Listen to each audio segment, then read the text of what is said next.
For 4 days, the man who now controls the most consequential government in the Middle East communicated nothing. No video address, no press conference, no public appearance of any kind. Iran's new supreme leader had been appointed on March 8th. His own succession ceremony took place in Thrawn without him present. Supporters gathered, holding up a photograph, because there was nothing else to hold. Then, on Thursday, March 12th, he finally broke that silence. And what he said did not move this war toward a conclusion. It moved it toward a longer, more dangerous phase. The statement was delivered in written form, read aloud by a state television anchor because the man himself has still not appeared on camera. Through that anchor, 4 declarations were issued that every government on Earth is now processing with alarm. The Strait of Hormuz must remain closed, described explicitly as a lever of pressure against the enemy. All American military bases across the Middle East must shut down immediately, and those that do not will be struck.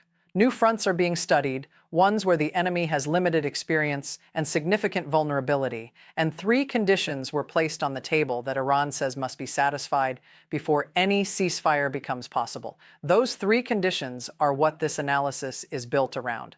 Because when you examine each one carefully, when you understand precisely what Tehran is demanding and what Washington is structurally incapable of accepting, you stop seeing a war moving toward negotiation and start seeing a war being locked into a considerably more dangerous configuration.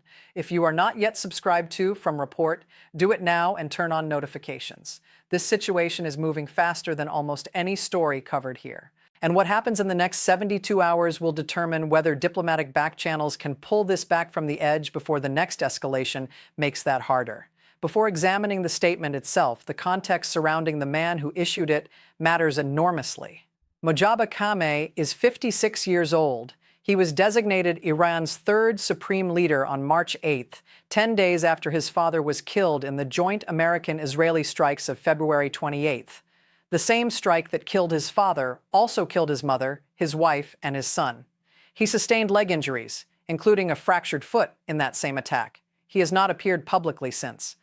When a head of state communicates exclusively through a written statement read by a television anchor after 4 days of total silence, every word in that statement carries analytical weight that goes beyond the literal content. Intelligence agencies around the world do not simply read what was said. They examine what was included and what was omitted, the sequence in which points were ordered, and the precision of the language selected. That is the framework for reading the statement correctly. The statement opened with a vow of personal and institutional revenge. Iran will not step back from avenging the blood of those it considers martyrs. He referenced specifically the strike on a girls' school in Manab in southern Iran on March 1st. A strike that Iranian state media and UN investigators both confirmed killed between 165 and 180 people, the majority of them children. The UN designated it one of the single deadliest strikes of the war. CNN's analysis pointed toward American responsibility. Both Washington and Tel Aviv denied involvement. The language used was precise in a way that carries strategic implications. Every person killed in this conflict was described as representing an independent obligation for retaliation. Not a single collective act of revenge that satisfies the account, but individual obligations, each one separate, each one open. That framing does not describe a government preparing the domestic ground for a negotiated exit. It describes a government building a theological and political architecture that makes any settlement that resembles compromise politically impossible to sell at home. The statement then addressed the Strait of Hormuz directly. The closure must continue, he said, and must be treated as a sustained instrument of pressure against the enemy rather than a one-time military measure or a temporary condition. The distinction in that language is not semantic. A tool is something applied continuously until the desired result is achieved. It is not a card played once and then set aside. Oil markets understood the message within minutes of the statement being read. Brent crude, which had briefly retreated toward $90 per barrel following the International Energy Agency's historically large release of 400 million barrels from strategic reserves, jumped back above $100 immediately after the statement was transmitted. The market reaction was not volatility. It was repricing based on new information. Specifically, the information that the Hormuz closure is now official permanent policy of the Iranian state, not a tactical instrument subject to negotiation. The statement also contained a warning directed explicitly at the Gulf Arab states. American bases operating on their territory will continue to be struck, he said, while making clear that Iran does not consider itself at war with those countries directly, only with the infrastructure they are hosting. That distinction is the kind of constructed ambiguity that creates maximum political pressure on Gulf governments. It tells Riyadh, Abu Dhabi, Doha, and Kuwait City that they are not being treated as enemies, but that the cost of hosting the American military presence will continue to fall on their territory, their infrastructure, and their populations. In the hours before the statement was even released publicly, Iran had already demonstrated it was not issuing empty warnings. A container vessel was struck off the Dubai coast.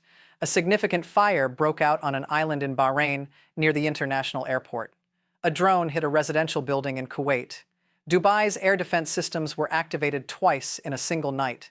Saudi Arabia intercepted a drone targeting the diplomatic district in Riyadh. 5 Gulf Arab countries struck in a single overnight period before the statement that explained the logic behind it had even been read aloud. The fourth element of the statement was the one that produced the most significant analytical reaction. Studies have been conducted regarding the opening of additional fronts where the enemy has limited experience and faces significant vulnerabilities. Those fronts will be activated if the war continues and if doing so serves Iranian interests. No specifics were provided, no geography, no methodology, no timeline. The deliberate absence of detail is itself the strategic content of that declaration. It is communicating to Washington that the next escalation could come from a direction that American planning has not fully accounted for. Iran has previously been connected to operations targeting American, Israeli, and Jewish institutions across multiple continents. The vagueness is not an oversight.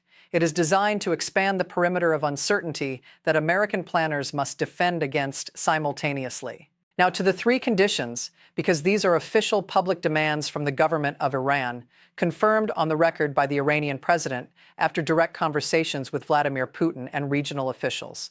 These are not back-channel suggestions, not anonymous leaks, not trial balloons. They are the stated price of a ceasefire. The first condition is recognition of Iran's nuclear rights.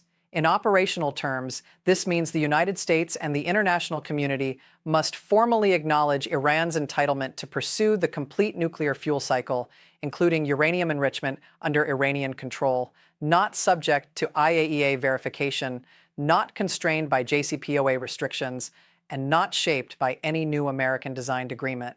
The reason this is impossible for Washington to accept is not political preference. It is structural. The publicly stated justification for launching Operation Epic Fury on February 28th was the permanent elimination of Iran's nuclear weapons pathway. The president stated this explicitly. The Secretary of Defense repeated it at multiple Pentagon briefings. 9 American service members have died in this conflict. 140 have been wounded. Accepting the first condition would require the administration to publicly declare that those casualties were sustained in pursuit of an objective the United States is now formally abandoning. There is no domestic political architecture in which that becomes survivable for any administration. The second condition is financial reparations covering the damage inflicted by American and Israeli strikes since February 28th. Military infrastructure, civilian buildings, hospitals, schools, and the broader economic impact on the Iranian economy. No specific figure has been attached publicly to this demand, but the scale of destruction provides a reference point. CENTCOM's own briefings describe over 5,500 targets struck, nuclear facilities at Natanz and Fordo destroyed, Revolutionary Guard Command infrastructure eliminated, and ballistic missile stockpiles degraded by more than 86%. The infrastructure of an entire country's military has been systematically dismantled across 13 days of sustained strikes. No American administration in modern history across either party has paid war reparations to a country it has been in armed conflict with. The mechanism alone makes this functionally impossible. Congressional approval would be required. The United States would need to formally acknowledge legal responsibility for every civilian death, including the children killed in Manab. The political impossibility is absolute, not contingent. The third condition is binding international guarantees backed by international law and verified by the United Nations that neither the United States nor Israel will ever conduct military action against Iran again. For the American side, This would function as a treaty requiring Senate ratification, a Senate that has just watched American service members die in combat against Iran, ratifying a permanent non-aggression commitment. For the Israeli side, a government whose stated objective has been the permanent degradation of Iran's military threat to Israeli survival would need to sign a binding commitment never to act against a country that spent decades constructing weapons and funding proxy networks explicitly designated for Israel's destruction. That is not a diplomatic outcome. It is a document of unconditional surrender dressed in the language of international law. The honest analytical exercise requires examining whether these conditions represent genuine demands or an opening position designed to be walked back towards something that could actually be agreed upon. The case for cautious optimism exists and deserves fair presentation. The American envoy sent two formal proposals to Tehran on March 10th. Iran did not respond publicly, but the existence of the channel itself, the fact that proposals are being transmitted and received, indicates the door has not been slammed entirely. Governments genuinely committed to no negotiation refused the channel outright. Iran's foreign minister told PBS News that his country was prepared to engage in talks and did not characterize the three conditions as non-negotiable in every specific detail. Diplomatic language of that kind preserves room. The question is whether anyone can locate it in time. Russia's role matters more than it is currently being exercised. The Iranian president spoke with Putin before making the three conditions public. The Kremlin readout indicated support for de-escalation. Moscow has considerably more leverage over Tehran than it is currently choosing to deploy. If Russia concludes that a ceasefire serves its strategic interests, it has tools available to push Iran toward greater flexibility. And the military reality cannot be ignored. Iran's missile launch rate has dropped by 86% from its peak. Ballistic stockpiles have been heavily degraded, naval capacity has been largely destroyed, and nuclear infrastructure has been reduced to rubble. A government that has absorbed that level of military damage has a strong incentive to find an exit that preserves domestic credibility, even if the public demands sound maximalist. The problem with the optimistic reading is that Mojabbakem's statement was not structured as a diplomatic message containing coded signals of flexibility. Every element of it was calibrated for a domestic Iranian audience watching its capital bombed, its leadership eliminated, and its children buried. The political pressure on a man who owes his position entirely to the IRGC is to project strength, not signal accommodation. Reuters cited 5 senior Iranian sources, describing the new leadership as moving in a more radical direction. A former reformist official stated that the IRGC now exercises full control. A senior fellow at the Middle East Institute put it plainly. Mojaba owes his position to the Revolutionary Guards and will not wield the authority his father commanded. His father had 37 years of accumulated institutional authority to override the IRGC's worst escalation proposals. Mojtaba does not have that authority and cannot exercise it even if he wanted to. The IRGC does not negotiate through him. It governs through him. That gap between the optimistic interpretation and the operational reality is currently enormous. This is the point at which the analysis needs to move beyond maps and geopolitical frameworks, because the consequences of this war, and specifically the question of whether Iran's 3 conditions make it structurally impossible to end, are already costing ordinary people money in real time. When this war began on February 28th, Brent crude was trading near $80 per barrel. By March 12th, it was back above $100, having touched $11.950 at its intraday peak. That is a 38% increase across 13 days. Reuters reported that oil supertanker daily rates reached an all-time record, a 94% increase in a single week. Every time an Iranian official signals that the Hormuz closure is permanent policy rather than a temporary tactical measure, energy markets re-prick upward. The new Supreme Leader's first public communication used the phrase tool to pressure the enemy in direct reference to the strait. Not a temporary measure, not a condition that will be lifted when specific terms are met. A tool ongoing, intentional, sustained. McKinsey analysts project oil reaching $150 per barrel if the closure extends beyond a few weeks. At that level, American retail gasoline prices reach $5.50 to $6 nationally. That is money leaving every household budget every week, compounding directly into grocery prices. The agricultural dimension of this is the element most coverage is skipping entirely. Qatar is among the world's largest producers of nitrogen-based fertilizers, the compounds that underpin the production of corn, wheat, rice, and soybeans globally. Qatar Energy has already curtailed output following strikes on its facilities.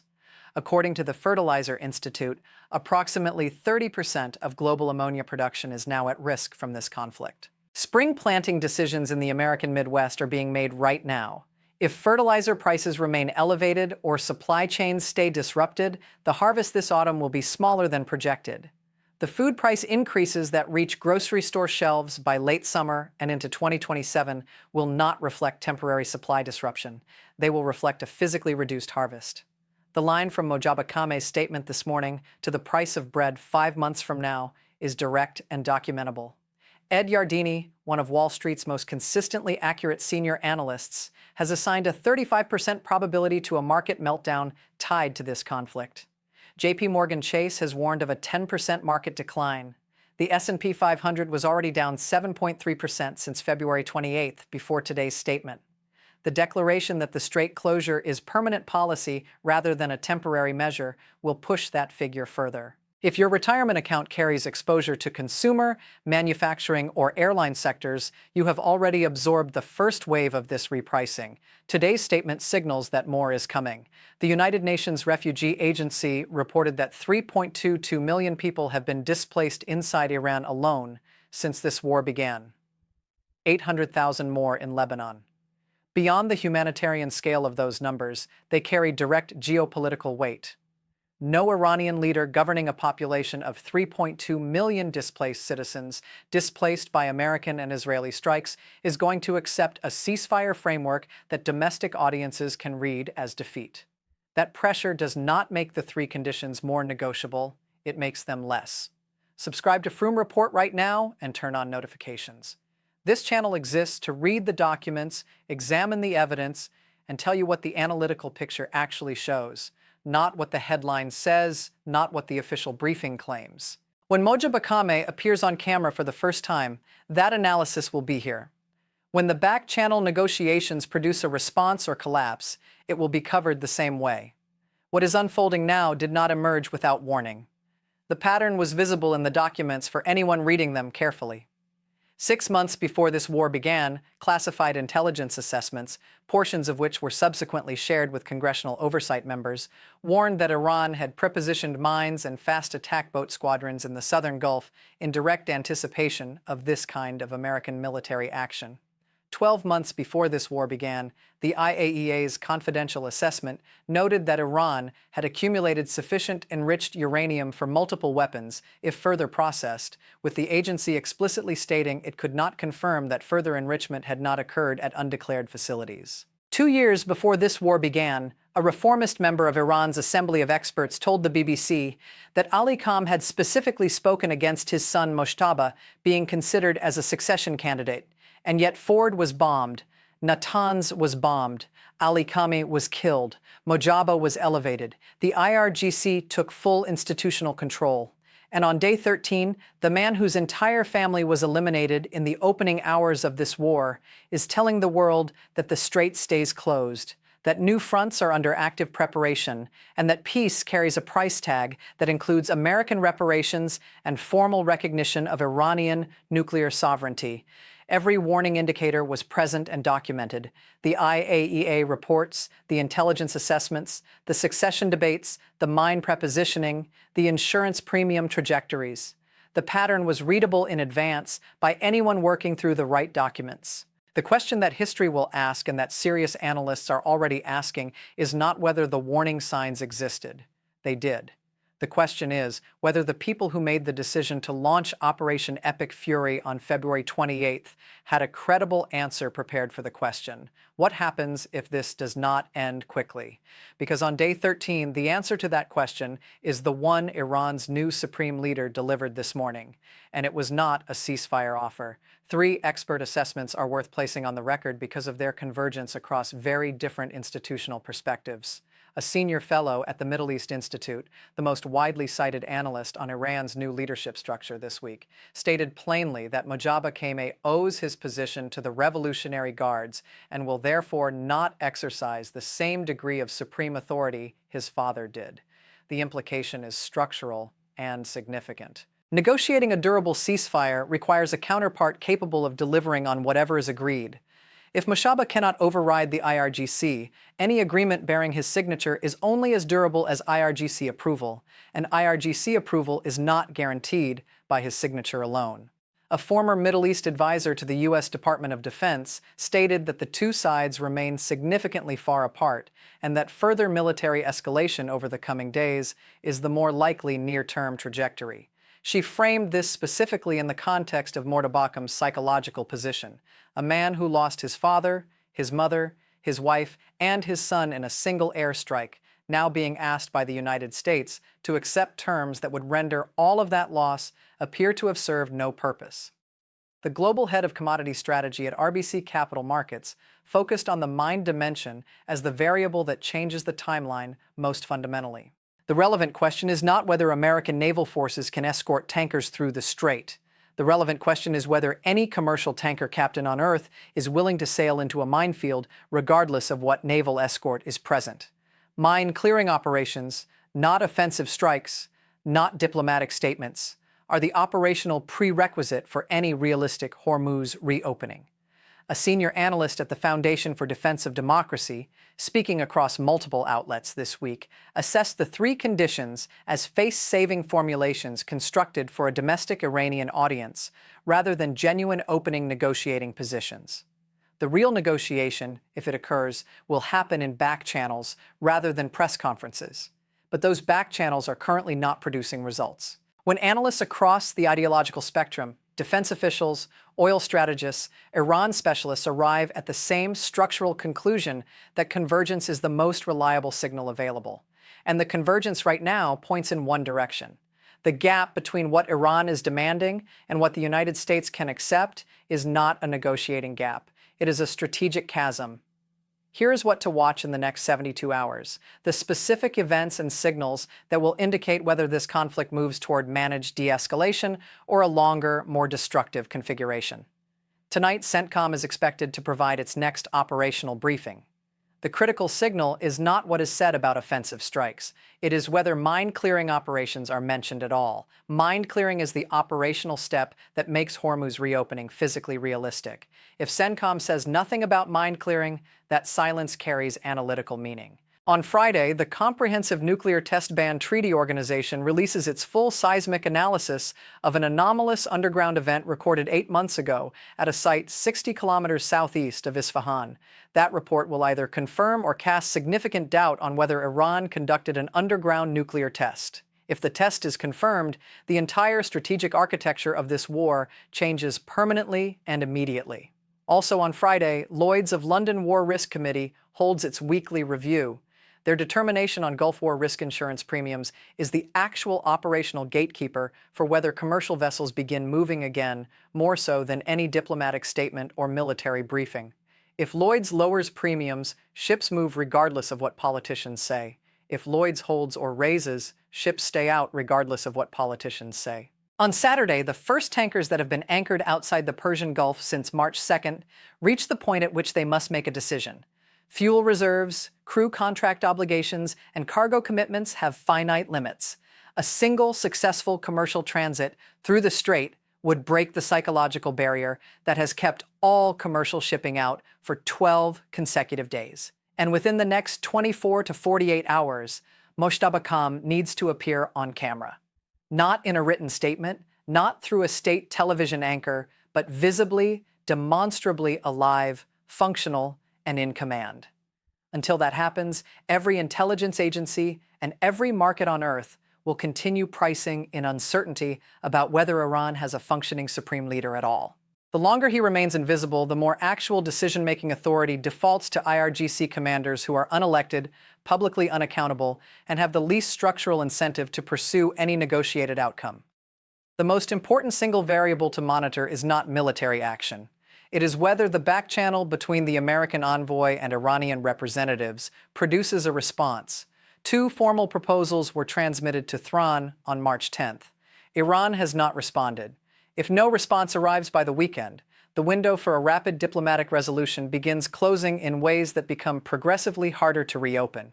Here is where things stand. On day 13 of this war, Iran's supreme leader, wounded, unseen on camera, communicating exclusively through written statements, has declared that the Strait of Hormuz must remain closed as a weapon against the United States, that all American military bases in the region will be attacked, that new fronts are under active study, that every Iranian killed represents an individual and open obligation for retaliation.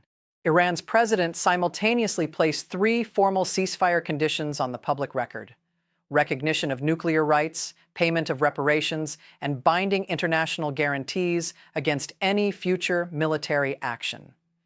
Every professional analyst who has examined these conditions describes them not as opening negotiating positions, but as political survival statements issued by a government under sustained military assault to a domestic audience of 3.2 million displaced citizens watching their cities destroyed. Trump responded by stating that Iran's nuclear question is more important than rising oil prices. He has not addressed the three conditions directly. The American envoy's proposals sit unanswered in Tehran. Oil is above $100 per barrel. Commercial tankers are stationary. Mines are in the water. 9 Americans are dead. 140 are wounded. This is not a war moving toward its conclusion.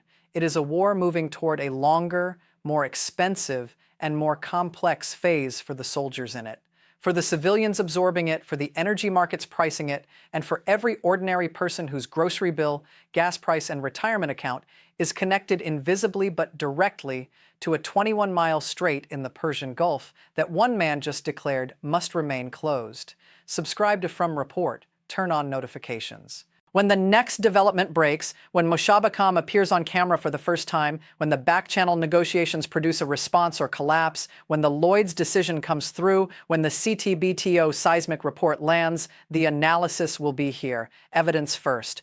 What it means for you always. Leave one answer in the comments before you go. Are Iran's three conditions their actual demands, or are they a starting position? And if they are real, how does this war end? Every response gets read. This is from